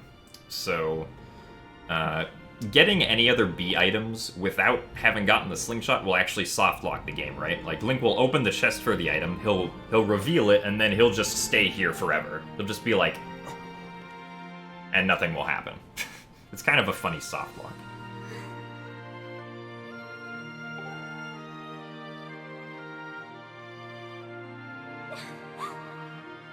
Why does this route do the Girahim one fight? That's actually a good question. So, if you've seen previous runs of this game, you might have seen us skip the Girahim one fight. Now, skipping the Girahim one fight requires us to do a specific instance of reverse bit magic. But that instance of reverse bit magic requires that we get the practice sword, or the training sword. And it's very inconvenient to get that sword in this route, so that's not an instance of reverse bit magic that ends up saving any time, unfortunately. Why did I miss half the splits? Well, I missed some of the splits because of the fact that I was talking.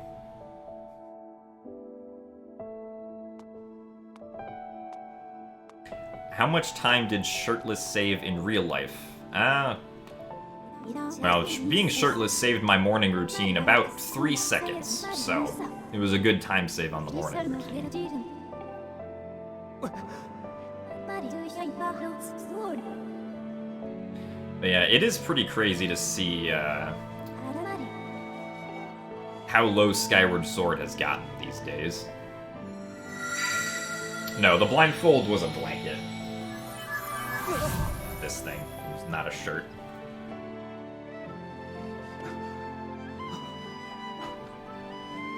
Also, yes, I hope you enjoyed this orange plastic cup, because you paid for this. So thank you for your generous support, and I hope I put on a show that you will enjoy for the years to come.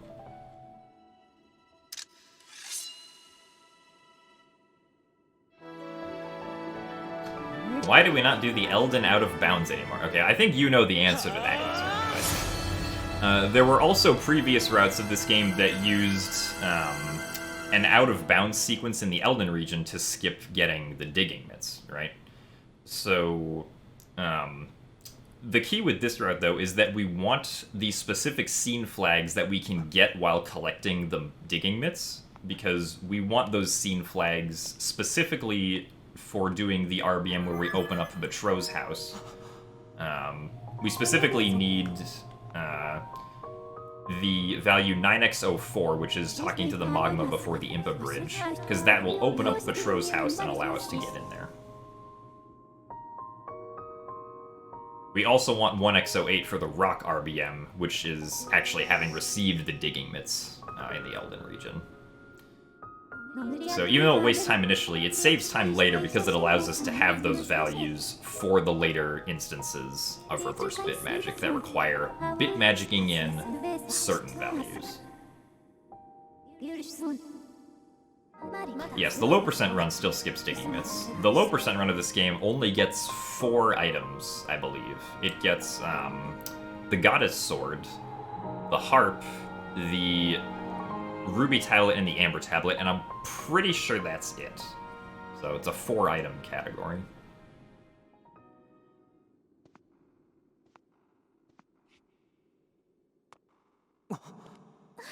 Well, yeah, the way that we identify which bit we use, if you look at the scene flag sheet, you'll see that on the left side of the sheet, we have all of the bytes that are listed for the scene flags, right? So each scene flag buffer for each area is 16 bytes long. And at least on the Japanese version, the bytes range from values that end in 0 to values that end in F. So it's like, it's an aligned byte as far as that goes. So the first number of, like, the designation in 7x04 refers to the byte that ends in 7 of all of the bytes that are in the left column. And then the 04 is the specific bit within that byte, 04 being the third one from the right, in this case. Yeah, so there's 128 scene flags, potentially for any given scene, right? The scenes don't necessarily use all of them. I'm not exactly sure if any do use all of them, but they have that capacity available. Also, thank you for the additional 10,000 bits, Cup.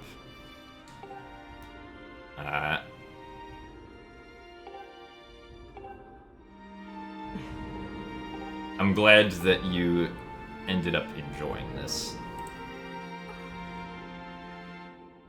You also got your own emote out of it, so I hope you will enjoy the emote as well for years to come.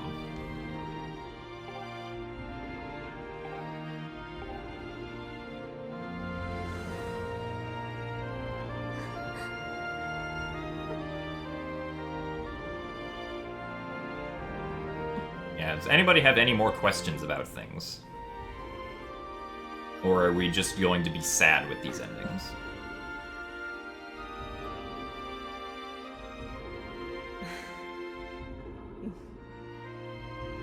Can I flex? Alright, there you go.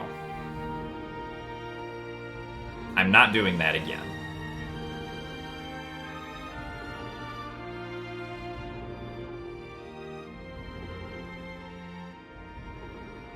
Actually, was there another question? Why are you 25th on the leaderboard now? You were 3rd place when you got your PB. Well, it turns out that a really cool thing about speedrunning is that it evolves. People will find new strategies as time goes on and make the run become faster and faster, right? And that's actually one of the things that, unironically, is really cool, right? You know, one day you might, like, you know, the fastest way to do the run might be doing, you know, some crazy stuff in one part of the game, but someone finds something new, and now you have to do crazy stuff at a completely different part of the game, and it completely changes what the game is about, speedrun-wise. And I actually think that that's very interesting. That also does mean that other people can get better times than you, though, and they can beat you on the leaderboard.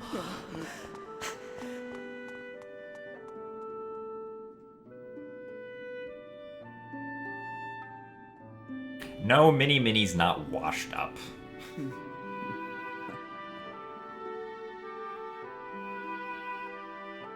That's correct, Trickster Queen. In this version of the Skyward Sword route, we do not do any Silent Realms.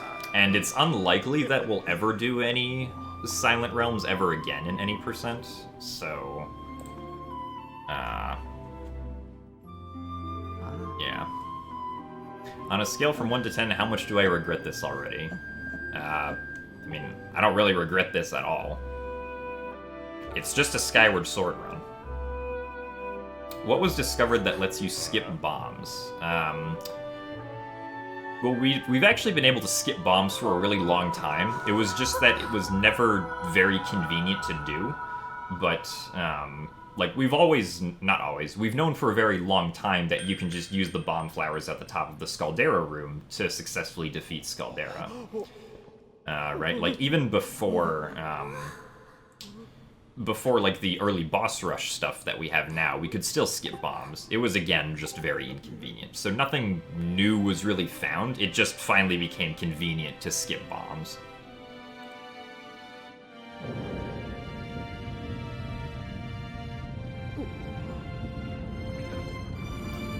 Do I think we'll see this category go sub 1 hour at some point?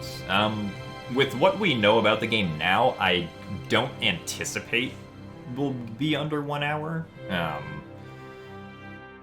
I mean, if somebody can find, you know, arbitrary story flag manipulation, then yes, getting under 1 hour will be very easy. But until something like that is found, then Skyward Sword's probably going to be hovering around the 120 mark for a while, as far as I can tell. Like, I can't conceptualize of any other kind of glitch that would allow us to beat the game in less than an hour, other than, like, a wrong warp or something.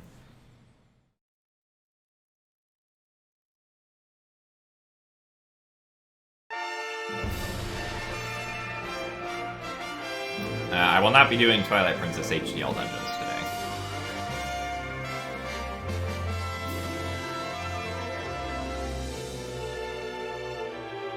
When 100%?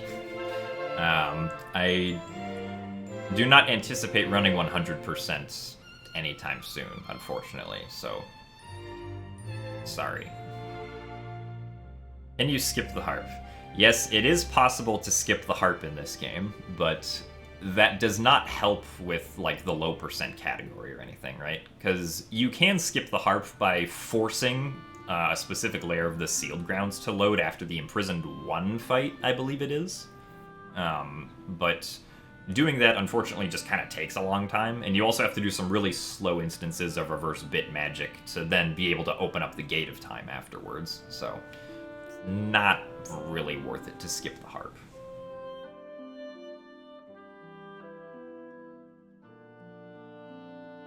Can I do an old any percent run? No.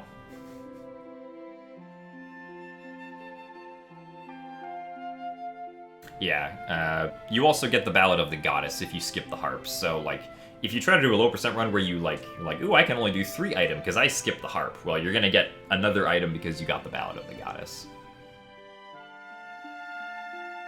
Can I do all dungeons?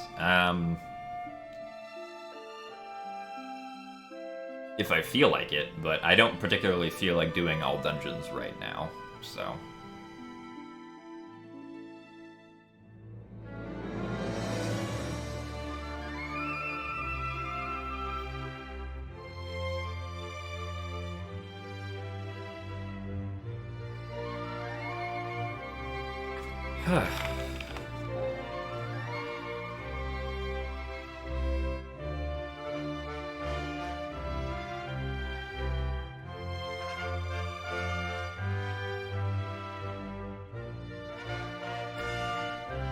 Do I have a favorite part of the run? I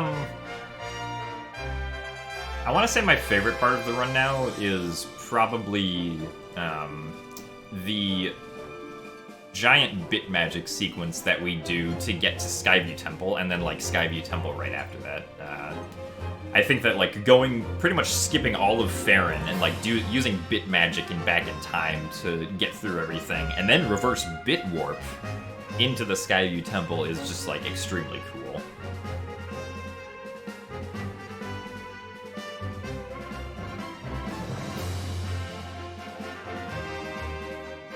I do not like bed trick. Please do not make bed trick faster. What was my most favorite route? I'm not sure. I've kind of felt the same way about all of this game's routes. There isn't one that particularly stands out to me.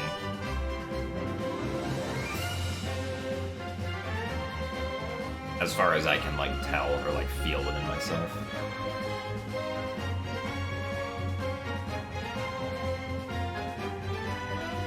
Well, I make my bed before every stream, nowadays at least.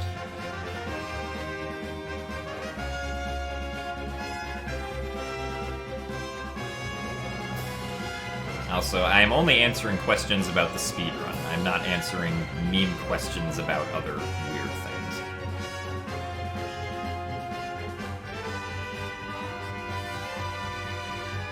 What do I think about motion controls for a game like Skyward Sword, if they would do it with better hardware and software today?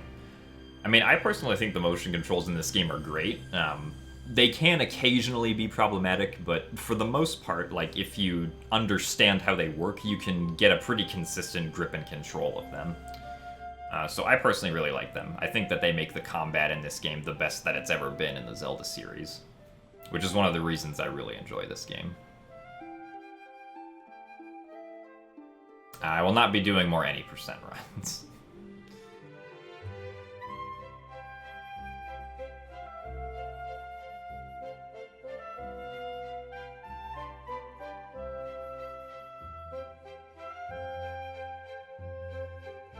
I mean, yeah, even if Grezzo made it, it'll probably still work correctly for the most part.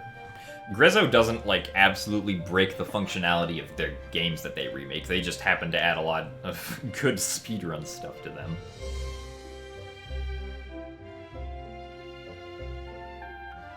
What is the purpose of the corrupt file in the Skyview reverse bit warp? The corrupt file that we make is just used so that we can die fast once we're done with Skyview Temple. Because once we're done with Skyview, we need to do back in time a few more times, like immediately. So the corrupt file helps us die fast for that. No, there will be more Twilight Princess HDL dungeons on Saturday.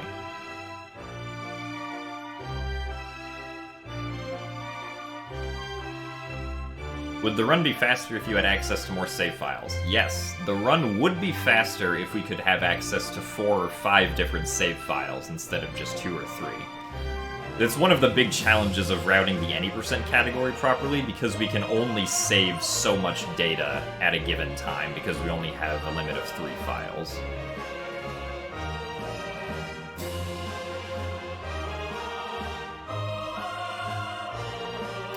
What are the differences in the run I was almost following? Oh, I mean, there weren't many differences up until where I was. Mostly because I'd memorized the first, like, half hour of the run properly. But I saw that, or, like, I realized it was the wrong one because I was questioning whether or not the file that it told me to bonk with was correct, and it wasn't correct. So I was like, wait a minute, this isn't right.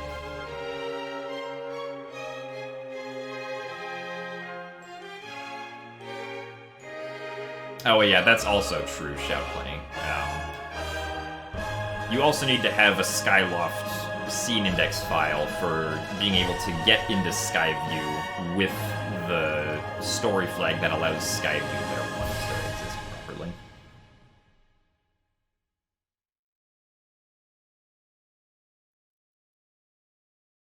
No, I don't think I'll be doing more runs today. And yes, you can really get stomped by the imprisoned one's feet. It's just weirdly difficult to do so.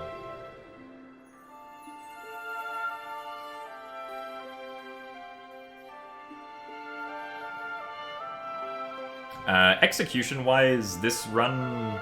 I mean, Skyward Sword has never been particularly difficult, like, execution-wise. There usually aren't very many precise tricks we have to do. I want to say that the game is probably the easiest it's ever been now. Mainly just because it's finally a reasonable length for a speedrun and not 5 hours long. This is being run on a Wii.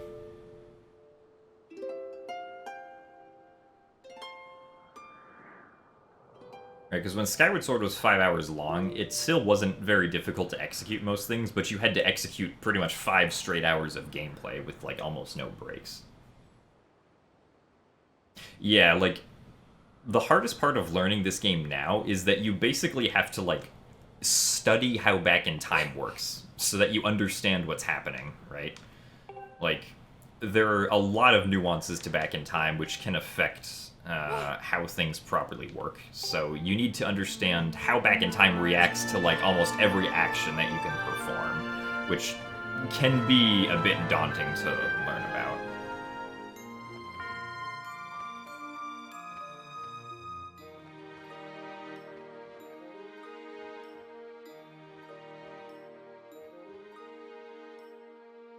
Anyway,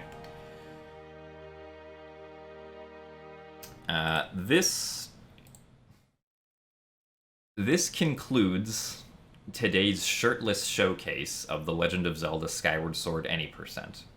I hope you guys all enjoyed this, but we are now done for today.